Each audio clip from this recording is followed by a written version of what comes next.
വെറും 160cc വരുന്ന ഒരു മോട്ടോർ സൈക്കിളിൽ ഇപ്പോൾ ഗൂഗിൾ മാപ്പൊക്കെ അറിയാൻ പറ്റും. കാലം പോയൊരു പോക്കേ. എന്നാൽ വെറും ടെക് അപ്ഡേറ്റ്സ് മാത്രമല്ല, എഞ്ചിനിലും അപ്ഡേറ്റ് കാര്യമായിട്ട് വന്നിട്ടുള്ള 2026 ബജാജ് പൾസർ N160 4V ആണ് നമ്മുടെ കയ്യിലുള്ളത്. ഇത് ആരാണ് വാങ്ങിക്കേണ്ടത്, ഇതിൻ്റെ കോമ്പറ്റീഷൻ ആരൊക്കെയാണ്, എന്തൊക്കെ ഫീച്ചേഴ്സാണ് അഡീഷൻ വന്നിട്ടുള്ളത്, എല്ലാം ഒന്ന് നമുക്ക് ഡീറ്റെയിൽ ആയിട്ട് നോക്കാം. My name is Niyal Rashid. All my fly wheelers, welcome to fly wheels.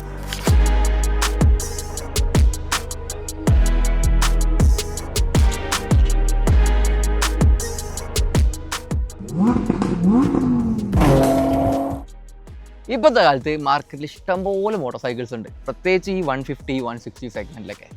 അതുപോലെ തന്നെ ബജാജിനും ഇഷ്ടംപോലെ മോട്ടോർ സൈക്കിൾ ഉണ്ട്, ഇഷ്ടംപോലെ പൾസേഴ്സ് ഉണ്ട്. മൊത്തം കൺഫ്യൂസ് ആയി നിൽക്കണം. എന്നാൽ ചുരുക്കി ലളിതമായിട്ട് പറയുകയാണെങ്കിൽ N സീരീസ് ആണ് ഇപ്പോൾ നമ്മുടെ കയ്യിലുള്ളത്. പക്ഷേ ക്ലാസിക് പൾസേഴ്സ് ഇപ്പോഴും കണ്ടിന്യൂ ചെയ്തിട്ടുണ്ട്. ആ പഴയ ക്ലാസിക് ചാമ വേണ്ടവർക്ക്, ആ പഴയ റെട്രോ ഡിസൈൻ വേണ്ടവർക്ക്, അതുപോലെ തന്നെ ഒരുപാട് റൂറൽ മാർക്കറ്റിലൊക്കെ ഇപ്പോഴും സെല്ല് ചെയ്യുന്നത് ക്ലാസിക് മോട്ടോർ സൈക്കിൾസ് ആണ്. ഇനി NS നിങ്ങൾക്കറിയാം, മുന്നേ തന്നെ ഉണ്ടായിരുന്നുള്ളതാണ്. നേക്കഡ് സ്പോർട്ട് എന്നാണ് അതിൻ്റെ വിശേഷണം എന്നൊക്കെ പറയുന്നുണ്ട്.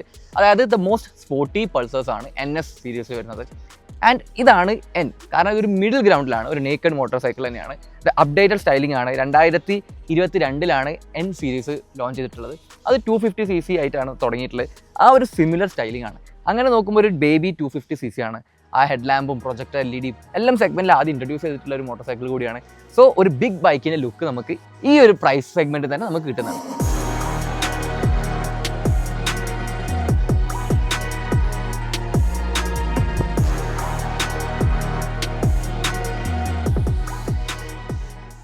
ഇനി നമുക്ക് ഫസ്റ്റ് സെഗ്മെൻറ്റ് ഡിസൈനിലേക്ക് നോക്കാം. ഫ്രണ്ടിൽ തന്നെ ഞാൻ നേരത്തെ പറഞ്ഞ പോലെ തന്നെ ബിഗർ ബൈക്സിൻ്റെ 250cc ബൈക്സിൻ്റെ ഒക്കെ അതേ ഡിസൈനാണ് ഇതിലും ക്യാരി ഫോർവേഡ് ചെയ്തിട്ടുള്ളത്. പ്രൊജക്ടർ LED ഉണ്ട്, അതുപോലെ തന്നെ DRL LED ലാംപ്സും വരുന്നുണ്ട്. ഇനി താഴത്തേക്ക് നോക്കുമ്പോൾ USD ഫോക്സാണ് വരുന്നത്, ഗോൾഡൻ USD. ആൻഡ് മുന്നത്തേക്കാളും 160 ഇപ്പം ഒന്ന് ബിഗർ ഡയമീറ്ററാണ് വരുന്നത്, 37 ഡയമീറ്ററാണ് ഇപ്പോൾ നമ്മുടെ USD വരുന്നത്. ആൻഡ് ടയേഴ്സ് നോക്കുകയാണെങ്കിലും അത്യാവശ്യം കുഴപ്പമില്ലാത്ത കുറച്ച് ഗ്രിപ്പി ആയിട്ടുള്ള MRFൻ്റെ ടയേഴ്സ് തന്നെ കൊടുത്തിട്ടുള്ളത്. ആൻഡ് ഇത് നമുക്ക് ഇവിടെ വരുന്നത് 17 ഇഞ്ചസ് ടയേഴ്സാണ്. ആൻഡ് ഫ്രണ്ടിലും ബാക്കിലും ഡിസ്ക് ബ്രേക്ക് വരുന്നുണ്ട്. ആൻഡ് ഫ്രണ്ടിലെ ഡിസ്ക് ബ്രേക്ക് ഇപ്പോൾ 300 mm ആയിട്ടുണ്ട്. ബാക്കിലും അതുപോലെ തന്നെ ബിഗർ ഡിസ്ക് ബ്രേക്സ് ആണ് ഇപ്പോൾ കൊടുത്തിട്ടുള്ളത്. പിന്നെ ഫ്രണ്ടിൽ തന്നെ മഡ്ഗാർഡിൽ നമുക്ക് കാണാൻ പറ്റും ഒരു ഫ്ലോട്ടിംഗ് ആയിട്ടുള്ള ഡിസൈൻ. ഒരു ഗ്ലോസ് ബാക്ക് മെറ്റീരിയൽ വരുന്നത് ഒരു മാറ്റ് ബ്ലാക്ക് മെറ്റീരിയലിന് മേലെ 2 പീസായിട്ട് നമുക്ക് ഫീൽ ചെയ്യുന്നുണ്ട്. അതേപോലെ തന്നെ നമ്മുടെ ഈ ഷ്രൗഡിലും 2-3 പീസസ് ആയിട്ട് നമുക്ക് ഫീൽ ചെയ്യും. ഒരു ഫ്ലോട്ടിംഗ് ഡിസൈനാണ് അവിടെ ഇൻറ്റഗ്രേറ്റ് ചെയ്തിട്ടുള്ളത്. വശങ്ങളിലേക്ക് നോക്കുകയാണെങ്കിൽ നല്ല നീറ്റ് ആയിട്ടുള്ള ഗ്രാഫിക്സ് കൊടുത്തിട്ടുള്ളത്. ഒരുപാടൊന്നുമില്ല. ഇവിടെ നമുക്ക് ബാക്കിൽ കാണാൻ പറ്റും, അതുപോലെ തന്നെ ഫ്രണ്ടിലും കാണാൻ പറ്റും. കുറച്ച് കാർബൺ ഫൈബർ ഒരു ടൈപ്പ് ഓഫ് ഡിസൈനൊക്കെ കൊടുത്തിട്ടുള്ളത്. പിന്നെ ബൈക്കിൻ്റെ 3 കളേഴ്സിലാണ് ഈ ബൈക്ക് അവൈലബിൾ ആയിട്ടുള്ളത്. 3 കളേഴ്സും ഞാൻ ഇവിടെ കൊടുക്കാം. നിങ്ങൾക്ക് ഏതാണ് ഇഷ്ടപ്പെട്ടത് എന്തായാലും കമൻറ്റ് ചെയ്ത് അറിയിക്കുക. എനിക്ക് ഈ കളർ എന്തായാലും നല്ലോണം ഇഷ്ടപ്പെട്ടിട്ടുണ്ട്. പിന്നെ പൾസർ എന്നുള്ള ബാഡ്ജിങ് 3D ആയിട്ട് തന്നെ എംബ്ലം കൊടുത്തിട്ടുണ്ട്. നമ്മുടെ ഒരു കുഞ്ഞ് ഫെയറിങ് വരുന്നുണ്ട്, ഒരു ഫുൾ ഫെയറിങ് അല്ല, ഒരു കുഞ്ഞ് ഒരു ഷൗഡ് എന്നൊക്കെ വേണമെങ്കിൽ വിളിക്കാൻ പറ്റും. അതിന് കുറച്ച് വെന്റിലേഷനും കൊടുത്തിട്ടുണ്ട്. അതിന് താഴത്തേക്ക് വരികയാണെങ്കിൽ ഒരു ബെല്ലി പാൻ പോലത്തെ ഒരു ഡിസൈനും കൊടുത്തിട്ടുണ്ട്. കംപ്ലീറ്റ്ലി പ്ലാസ്റ്റിക് ആണ്. പിന്നെ നമ്മുടെ പുതിയ അപ്ഡേറ്റഡ് എഞ്ചിൻ 4V ആയിട്ടുണ്ട്. അതിനെ പറ്റിയിട്ട് കുറച്ച് കഴിഞ്ഞിട്ട് ഞാൻ പറഞ്ഞുതരാം വിശദമായിട്ട്. പിന്നെ നോക്കുകയാണെങ്കിൽ സ്വിംഗ് ആം നോക്കുകയാണെങ്കിലും എല്ലാം ബ്ലാക്ക് ആണ്. കംപ്ലീറ്റ്ലി ബൈക്കിൻ്റെ താഴത്തേക്ക് നോക്കുകയാണെങ്കിൽ ഫുള്ളി ബ്ലാക്ക് പെയിൻറ്റഡാണ്. കുറച്ചൊക്കെ മാറ്റും വരുന്നുണ്ട് finish. And it is very good. And fit and finish ബജാജിൻ്റെ കമ്പാരിറ്റീവ്ലി ഒരുപാട് മുന്നോട്ട് വന്നിട്ടുണ്ടെന്ന് തന്നെ പറയാൻ പറ്റും. പിന്നെ ഫുഡ് പെക്സ് ഒക്കെ നോക്കുകയാണെങ്കിൽ നല്ല മെറ്റലാണ്, അതുപോലെ നല്ല ക്ലിക്ക് ഉണ്ട്. ഒരു പ്രീമിയം ബൈക്സിൻ്റെ ആ ഒരു ഫീൽ നമുക്ക് എന്തായാലും കിട്ടുന്നുണ്ട്. ഇനി പുറകു വശത്തേക്ക് വരികയാണെങ്കിൽ കുറച്ചുകൂടി വൈഡ് ആൻഡ് തിക്കായിട്ട് തോന്നും. മുന്നേ തന്നെ ആ ഒരു ഡിസൈൻ ഫീച്ചർ ക്യാരക്ടർ ഉണ്ടായിരുന്നു. ഇത് കണ്ടില്ലേ, ഈ ഒരു ഭാഗം ഇങ്ങനെ പുറത്തേക്ക് തള്ളി നിൽക്കുന്നതുകൊണ്ട് തന്നെ പുറത്തുനിന്നുള്ള വ്യൂ ആണെങ്കിലും മേലെ നിന്നുള്ള വ്യൂ ആണെങ്കിലും കുറച്ച് ബൈക്ക് ഒരു ബിഗർ ബൈക്സിൻ്റെ ഒരു ഫീൽ തരുന്നുണ്ട്. പിന്നെ ബജാജിൻ്റെ പൾസറിൻ്റെ ഐക്കോണിക് ടെയിൽ ലൈറ്റ് ഡിസൈനാണ് കൊടുത്തിട്ടുള്ളത്. ആ ഒരു 2 LED ലാംപ്സാണ് കൊടുത്തിട്ടുള്ളത്. ഒരു സെയിം സ്ട്രൈക്കിംഗ് ആയിട്ടുള്ള LED ഡിസൈനാണ് കൊടുത്തിട്ടുള്ളത്. ആൻഡ് അത് ഇപ്പോഴും ഐക്കോണിക് ആണെന്ന് തന്നെ പറയാം. പിന്നെ അതേപോലെ നമ്പർ ബോർഡ് കൊടുത്തിട്ടുള്ളത് നല്ലൊരു ഡിസൈനാണ്, കുറച്ച് മെറ്റാലിക് ആയിട്ടാണ് കൊടുത്തിട്ടുള്ളത്. പിന്നെ LED ഇൻഡിക്കേറ്റേഴ്സ് നമുക്ക് പുറകിലും കാണാൻ പറ്റുന്നുണ്ട്. പിന്നെ നേരത്തെ പറഞ്ഞ പോലെ ഡിസ്ക് ബ്രേക്കും വരുന്നുണ്ട്. ആൻഡ് റിയർ ടയേഴ്സ് നോക്കുകയാണെങ്കിൽ കുറച്ചും കൂടി ചങ്കി ആയിട്ടുള്ള 17 ഇഞ്ചസ് തന്നെയാണ്. ഇനി നിങ്ങൾ സൈഡ് നോക്കുമ്പോൾ എന്തെങ്കിലും മിസ്സിംഗ് ഉണ്ട് തോന്നുന്നുണ്ടെങ്കിൽ ഒരു എക്സോസ്റ്റിൻ്റെ ആയിരിക്കും, കാരണം അത് അണ്ടർ ബെല്ലിയാണ് വരുന്നത്. ബട്ട് നല്ല നീറ്റാണ്. അതുപോലെ ഒരുപാട് പേർക്ക് ഇഷ്ടമാണ് ഇങ്ങനൊരു ഡിസൈൻ. നിങ്ങൾ ഏതാണ് പ്രിഫർ ചെയ്യാൻ എന്തായാലും കമൻസിൽ അറിയിക്കുക. ബട്ട് ഇതുകൊണ്ട് തന്നെ ഈ സെഗ്മെൻറ്റിൽ one of the lowest ground ക്ലിയറൻസും കൂടിയാണ് ഈ വാഹനത്തിൽ വരുന്നത്. 165 mm മാത്രമേ ഗ്രൗണ്ട് ക്ലിയറൻസ് ഉള്ളൂ. ബട്ട് ഇതുവരെ നമ്മുടെ റൈറ്റിൽ നമുക്ക് വലിയ ബുദ്ധിമുട്ടുണ്ടായിട്ടില്ല. അത് നിങ്ങളുടെ അഭിപ്രായം എന്താ, അതുകൊണ്ട് താഴെ കമൻസിൽ അറിയിക്കുക. ഇനി പുതിയ N160 മറ്റൊരു മാറ്റമാണ് ഇതിൻ്റെ എർഗണോമിക്സ്. കാര്യമായിട്ടുള്ള വ്യത്യാസം പറയുന്നത് ഹാൻഡിൽ ബാറിലാണ്. ഇപ്പോൾ പണ്ട് നമ്മുടെ ഹാൻഡിൽ ബാർ കുറച്ചുകൂടെ റൈഡറിൻ്റെ അടുത്തേക്കായിരുന്നു, ഒരു 28 degrees ഓഫ് ആംഗിൾ ഉണ്ടായിരുന്നു. എന്നാൽ ഇപ്പോൾ അത് വെറും 2 degree ആയിട്ട് ചുരുക്കിയിട്ടുണ്ട്. സോ ഹാൻഡിൽ ബാർ കുറച്ചുകൂടെ അങ്ങോട്ടാണ് ആൻഡ് കുറച്ചുകൂടി റിലാക്സ്ഡ് ആയിട്ട് വൈഡ് ആയിട്ട് നമുക്ക് ഹാൻഡിൽ ചെയ്യാൻ പറ്റുന്നുണ്ട് ഈ വാഹനം. പിന്നെ സീറ്റായിട്ട് നോക്കുകയാണെങ്കിൽ 795 mm ഓഫ് സീറ്റായിട്ടാണ് നമുക്ക് കാണാൻ പറ്റുന്നത്. അതായത് സെഗ്മെൻറ്റ് ഏറ്റവും ഹയസ്റ്റ് അല്ല, എന്നൊരു മിഡിൽ ഗ്രൗണ്ട് എന്ന് വേണമെങ്കിൽ പറയാം. മറ്റു ബൈക്സ് മോസ്റ്റ്ലി 790 ആ ഒരു സെഗ്മെൻറ്റ് തന്നെയാണ് വരുന്നത്. ആൻഡ് 5 foot 6 ആയിട്ടുള്ള എനിക്ക് ഇത് ഫ്ലാറ്റ് ഫുട്ട് ചെയ്യാൻ പറ്റുന്നുണ്ട് ഈസിലി. പിന്നെ ബൈക്കിൻ്റെ മറ്റു വെയിറ്റ് നോക്കുകയാണെങ്കിലും വലിയൊരു ഹെവി മോട്ടോർ സൈക്കിൾ ആണെന്ന് ചോദിച്ചാൽ സെഗ്മെൻറ്റിൽ ഏറ്റവും ഹെവിയസ്റ്റ് മോട്ടോർ സൈക്കിളാണ്. ബട്ട് നിങ്ങൾ ബിഗ് ബൈക്സ് ഒക്കെ ഓടിക്കുന്നുണ്ടെങ്കിൽ, അതായത് ഒരു 200 അല്ലെങ്കിൽ 250 ഒക്കെ ഓടിക്കുന്നുണ്ടെങ്കിൽ വലിയൊരു ഹെവി ബൈക്കായിട്ട് ഇതൊരിക്കലും ഫീൽ ചെയ്യില്ല. ഇനി മറ്റേ ടെക് ഫീച്ചേഴ്സ് എന്തൊക്കെയാണോ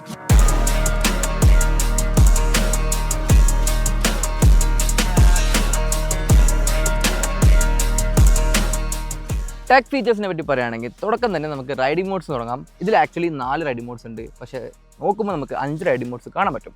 ബട്ട് ബജാജ് നമ്മുടെ അടുത്ത് ഹോണസ്റ്റ് ആയിട്ട് പറഞ്ഞിട്ടുള്ളൊരു കാര്യമാണ്, അതിൽ 5ാമത്തെ റൈഡിംഗ് മോഡായിട്ടുള്ള ടൂർ എന്നുള്ളത് ആകെ ഒരു ഡിസ്പ്ലേയുടെ ചേഞ്ച് മാത്രമേ വരുന്നുള്ളൂ. അതായത് മെക്കാനിക്കലി ഒരു ത്രോട്ടിൽ അങ്ങനത്തെ പവർ ഡെലിവറി അതിലൊന്നും യാതൊരു വ്യത്യാസം വരുന്നില്ല.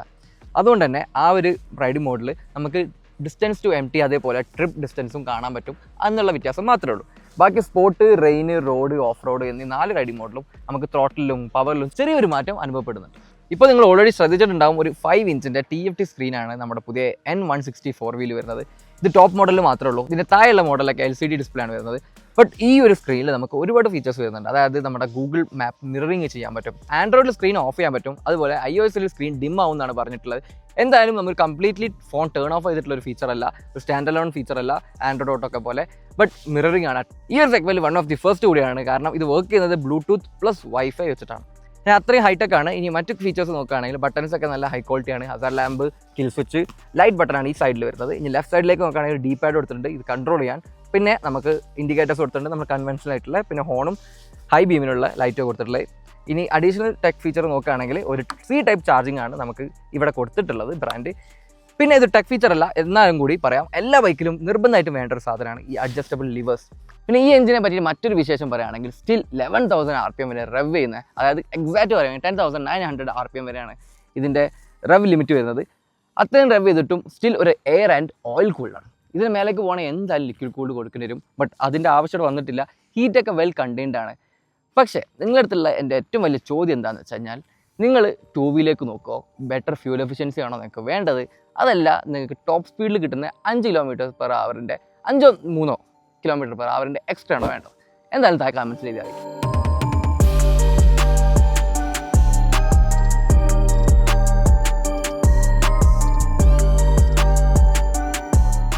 സെഗ്മെൻറ്റിലെ മോസ്റ്റ് പവർഫുൾ, സെഗ്മെൻറ്റിലെ ഏറ്റവും വലിയ എൻജിൻ, സെഗ്മെൻറ്റിലെ ഫാസ്റ്റസ്റ്റ് 0 to 60 എല്ലാം നമ്മുടെ ഈ പൾസർ N160 SS തന്നെയാണ്, പ്രത്യേകിച്ച് ഒരു എയർ ആൻഡ് ഓയിൽ കൂൾഡ് സെഗ്മെൻറ്റിൽ നോക്കുകയാണെങ്കിൽ. ബട്ട് നമ്മുടെ ഈ ഒരു 4V ആയതുകൊണ്ട് നമുക്ക് ഇൻസ്റ്റൻ്റ് ആയിട്ടുള്ള പവറിൻ്റെ പകരം നമ്മളെ ടോർക്ക് വരുന്നത് ഒക്കെ ഒരു ലീനിയർ ആയിട്ടാണ്. സോ പവർ ഡെലിവറി നമുക്ക് അങ്ങ് അറ്റം വരെ റെവ് ചെയ്തിട്ട് ആണ് യൂസ് ചെയ്യേണ്ടത്. അതുപോലെ തന്നെ ഇതിൻ്റെ പീക്ക് പവർ വരുന്നത് അറ്റ്ലീസ്റ്റ് ഒരു 9,000 RPM-ലാണ് എക്സാക്റ്റ് ഇതിൻ്റെ പീക്ക് പവർ വരുന്നത്. ബട്ട് ആ ഒരു ഗ്യാപ്പും കൂടി നമ്മൾ ത്രോട്ടിൽ ചെയ്ത് കഴിഞ്ഞാൽ അതിന് ഫുള്ളായിട്ട് നമുക്ക് എക്സ്ട്രാക്ട് ചെയ്യാൻ പറ്റുള്ളൂ. ബട്ട് എൻ്റെ ഒരു കംപ്ലയിൻറ്റ് പറയുകയാണെങ്കിൽ, അത്രയും നമ്മൾ റവ് ചെയ്യുമ്പോൾ വണ്ടി അത്ര സൈലൻ്റ് അല്ല. NVH അത്യാവശ്യം ഈ എൻജിന് ഉണ്ട്, അതുപോലെ തന്നെ ഇത്രയും ലൗഡും ഇതാവുന്നുണ്ട്. ബട്ട് വൈബ്രേഷൻ്റെ കാര്യങ്ങളൊന്നും വലിയ പ്രശ്നമേ ഇല്ല. മിറേഴ്സിൻ്റെ അഡ്ജസ്റ്റബിലിറ്റി കുറച്ച് കുറവുണ്ട്, പക്ഷേ മിറേഴ്സിലൊന്നും യാതൊരു വൈബ്രേഷനും ഇല്ല. അതുപോലെ തന്നെ നമ്മുടെ സീറ്റ്സിലും ലൈറ്റായിട്ടൊരു വൈബ്രേഷൻ മാത്രമേ ഉള്ളൂ. ബട്ട് ഈ നോയ്സ് ആണ് കൂടുതലും നമുക്ക് കിട്ടുന്നത്. പിന്നെ ഒരു റൈഡിംഗ് ബൂട്ട്സ് ഒക്കെ ഇട്ടുകൊണ്ടായിരിക്കും കാലിലൊന്നും യാതൊരു വൈബ്രേഷനും ഫീൽ ചെയ്യുന്നില്ല. പിന്നെ അടുത്തത് റൈഡ് മോഡ്സാണ് പറയാനുള്ളത്. നേരത്തെ ഞാൻ നിങ്ങൾക്ക് കാണിച്ചു തന്നു എന്തൊക്കെ മോഡ്സാണ് ഉള്ളത്. അതോടൊപ്പം തന്നെ ഇത് ഇലക്ട്രോണിക് ത്രോട്ടിൽ കൂടി ആയതുകൊണ്ട് ഓരോ മോഡ്സിലും അതിനായിട്ടുള്ള മാറ്റമുണ്ട്. ആൻഡ് നമുക്ക് കംപ്ലീറ്റ്ലി ഫണ്ട് കിട്ടുന്നത് സ്പോർട്ട് മോഡിൽ തന്നെയാണ്. ആൻഡ് ഹാൻഡ്ലിങ് നോക്കുകയാണെങ്കിലും നമ്മൾ സെഗ്മെൻറ്റിൽ ഏറ്റവും ഹെവിയസ്റ്റ് ആണ്. സോ അത്ര ലീൻ ചെയ്യാൻ പറ്റിയിട്ടുള്ള ഒരു ഫ്രണ്ട്ലി ബൈക്കല്ല. ബട്ട് സിറ്റി ട്രാഫിക്കിലൊക്കെ നല്ല നിമ്പിൾ തന്നെയാണ്, അതിനുള്ള സൈസും ഉള്ളു വാഹനത്തിന്. പിന്നെ ടയേഴ്സിൻ്റെ കാര്യം നോക്കുകയാണെങ്കിലും യാതൊരു പ്രശ്നവുമില്ല. ആൻഡ് ബ്രേക്സ് ആണെങ്കിലും ഓൺ പോയിൻ്റ് ആയിട്ട് തന്നെയാണ്. പിന്നെ നമുക്ക് ട്രാക്ഷൻ കൺട്രോളും ഡുവൽ ചാനൽ ABS വരുന്നതുകൊണ്ട് ആഡഡ് ലെയർ ഓഫ് സേഫ്റ്റി നമ്മൾ റൈഡിൽ തന്നെ നമുക്ക് ഫീൽ ചെയ്തു. ബട്ട് ഈ വാഹനം റൈഡ് ചെയ്യുമ്പോൾ ഏറ്റവും വലിയ ഹൈലൈറ്റ് ഞാൻ എന്താണെന്ന് കാണിച്ചത്. ഇനി മറ്റ് മേജർ അപ്ഡേറ്റ് എന്താ ചോദിച്ചു കഴിഞ്ഞാൽ ക്രീപ്പ് ഫംഗ്ഷൻ വന്നിട്ടുണ്ട്. അതായത് നിങ്ങൾ ഓട്ടോമാറ്റിക് കാർസിലൊക്കെ കണ്ടിട്ടുണ്ടാവും, ബ്രേക്കിൽ നിന്ന് കാലെടുത്താൽ തന്നെ വണ്ടി ചെറുതായിട്ട് ഇങ്ങനെ ഫ്രണ്ടിലേക്ക് ഇങ്ങനെ ക്രീപ്പ് ചെയ്യുന്നത്. അതായത് ഒരു ക്ലച്ചുള്ള വണ്ടിയിൽ നോക്കുകയാണെങ്കിൽ ക്ലച്ച് റിലീസ് ചെയ്യുമ്പോൾ തന്നെ കുറച്ച് ക്രീപ്പ് ചെയ്യും. ആൻഡ് എല്ലാ ഗിയറിലും ഈ ഒരു ഫംഗ്ഷൻ കിട്ടുന്നുണ്ട് എന്നുള്ളതാണ്. അതായത് എഞ്ചിൻ ഓഫ് ആവില്ല, വണ്ടി പെട്ടെന്ന് നോക്കാവില്ല, ഓഫ് ആവില്ല, അങ്ങനത്തെ പ്രശ്നങ്ങളൊന്നും വരില്ല. ബട്ട് നമുക്ക് ഈ ക്രീപ്പ് ഫംഗ്ഷനും കിട്ടും. TVS ഓൾറെഡി വരുന്നുണ്ട് ഈ സംഭവം, ഗ്ലൈഡ് ത്രൂ ടെക്നോളജി എന്നാണ് അവർ വിളിക്കുന്നത്, GTT. ഇവിടെ നമുക്ക് ക്രീപ്പ് ഫംഗ്ഷൻ എന്നാണ് വിളിക്കുന്നത്, കുറച്ചുകൂടി സിമ്പിളാണ്. ഓൾറെഡി ക്ലച്ചും വളരെ ലൈറ്റാണ്. ഗിയർ ബോക്സിൻ്റെ കാര്യത്തിലും എനിക്ക് ഒരു കംപ്ലയിൻസും ഇല്ല.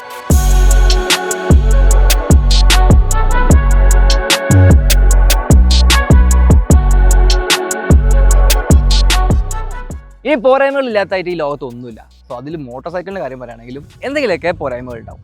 ലുക്സിൻ്റെ കാര്യം നോക്കുകയാണെങ്കിൽ കാര്യമായിട്ട് ഒരു സ്ട്രൈക്കിംഗ് ആയിട്ട് യാതൊരു പുതിയ ഡിസൈനും വന്നിട്ടില്ല. അപ്പോൾ പെട്ടെന്നൊരു ന്യൂ ബൈക്കാണോ എന്ന് ആർക്കും മനസ്സിലാവില്ല. ബട്ട് ഒരു നല്ല വശം കൂടി ഉണ്ട്, വലിയ ബൈക്കാണെന്ന് ഫീൽ തോന്നും. ചിലപ്പോൾ 250 ആണോ എന്നൊക്കെ ആൾക്കാർ ചിലപ്പോൾ സംശയിച്ചേക്കാം. ബട്ട് നമ്മൾ കണ്ടു മറന്നിട്ടുള്ള അല്ലെങ്കിൽ മുന്നേ ഓൾറെഡി ഉണ്ടായിട്ടുള്ള ആ ഒരു സെയിം ഡിസൈൻ ഫിലോസഫിയിൽ വരുന്നതുകൊണ്ട് അത്ര സ്ട്രൈക്കിംഗ് അല്ല. ഇനി ഇതെല്ലാം മാറുന്നത് ഇതിൻ്റെ പ്രൈസ് പറയുമ്പോഴാണ്. സോ ലാസ്റ്റ് വരെ എന്തായാലും വീഡിയോ കാണുക. ഇതിൻ്റെ പ്രൈസ് വരുന്നത് മറ്റേ സെഗ്മെൻറ്റിനൊക്കെ അണ്ടർകട്ട് ചെയ്തിട്ടാണ്. ഇത്രയധികം ഫീച്ചേഴ്സും പ്രൈസും വെച്ച് നോക്കുമ്പോൾ നല്ലൊരു വാല്യൂ ഫോർ മണി ബൈക്കാണ് എപ്പോഴും പൾസർ വരാറ്. സോ ഫൈനലി ഇതിൻ്റെ പ്രൈസ് നോക്കുകയാണെങ്കിൽ ബജാജ് പൾസർ N160S, അതായത് single seat variant of 4 wheel നോക്കുകയാണെങ്കിൽ 1,33,000 ആണ് സ്റ്റാർട്ടിംഗ് എക്സ്ഷോറൂം പ്രൈസ്.